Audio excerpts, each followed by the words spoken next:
Hi everyone, I welcome you back to Spirit Aboard. I'm so glad that you are back with us. God bless you. Today we're exploring the incredible story of Elijah and the false prophets of Baal. Explore faith, courage, and God at work. Our story begins from the book of 1 Kings, chapter 18, verse 20 to 40. But before that, we'll just have a little bit of a background concerning Ahab and how he had a queen called Jezebel. They worshipped an idol called Baal, and this did not please God at all.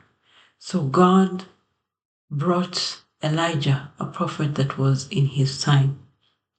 And Ahab really tried to kill Elijah. So one day he appears and he says that they are going to have a battle, that who is the real God.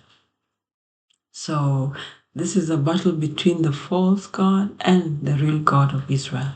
So it begins at verse 20 that says, So Ahab summoned all the Israelites and the prophets of Baal to meet at Mount Carmel. All the Israelites came to Mount Carmel and all the false prophets. So Elijah went up to the people and said, How much longer will it take you to make up your minds? If the Lord is God, worship him. But if Baal is God, worship him.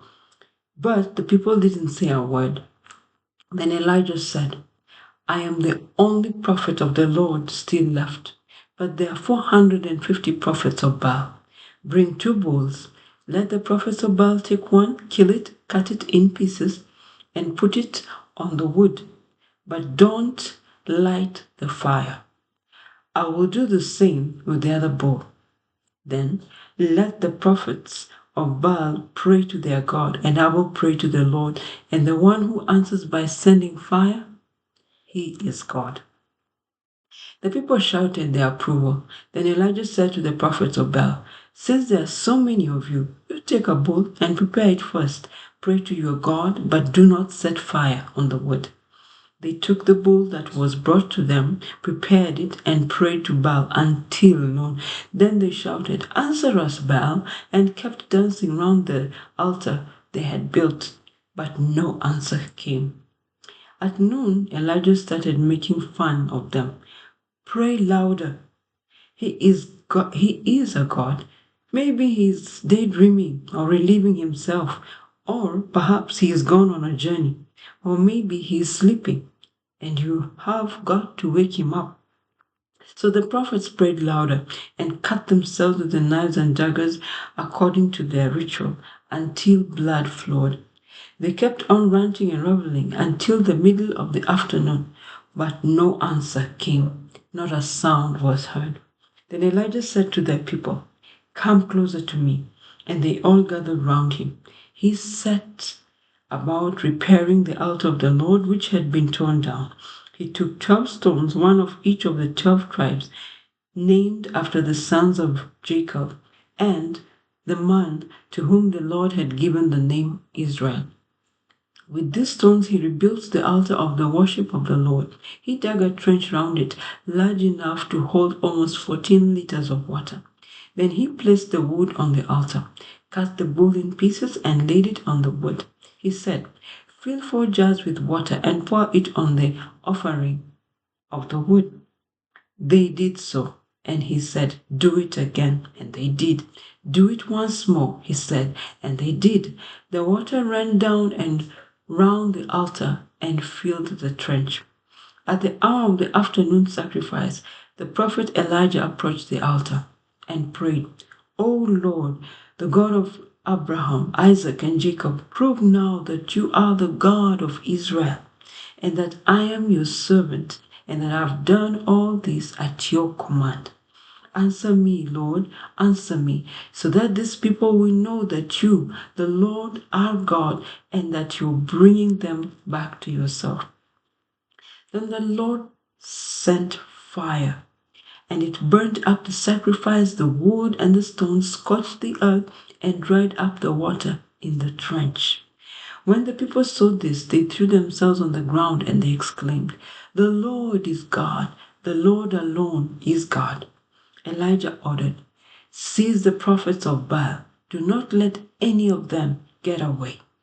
The people seized them all, and Elijah led them down to the river Kishon and killed them all. Amen. Dear viewers, simple lessons that we get from the story of Elijah and the false prophets. Faith in God. We see that Elijah really trusted God in everything that he did. From calling the prophets to putting the sacrifice, he had faith in God. That we get in 1 Kings 18:36-38. The second simple lesson that we learn is God's power. We see God's power manifested when the fire came from heaven, consuming everything, the sacrifice, the stones, the water. That is a miracle. And God proved his supremacy. This is found in 1 Kings 18-39. And the last lesson that we learn is that God answers prayers. Elijah prayed. And we see that when he finished praying, God answered his prayer. This is found in 1 Kings 18-37. Thanks for watching. If you enjoyed the message, do not forget to subscribe, like, and share. To my subscribers and to my new viewers, I pray for God's blessing.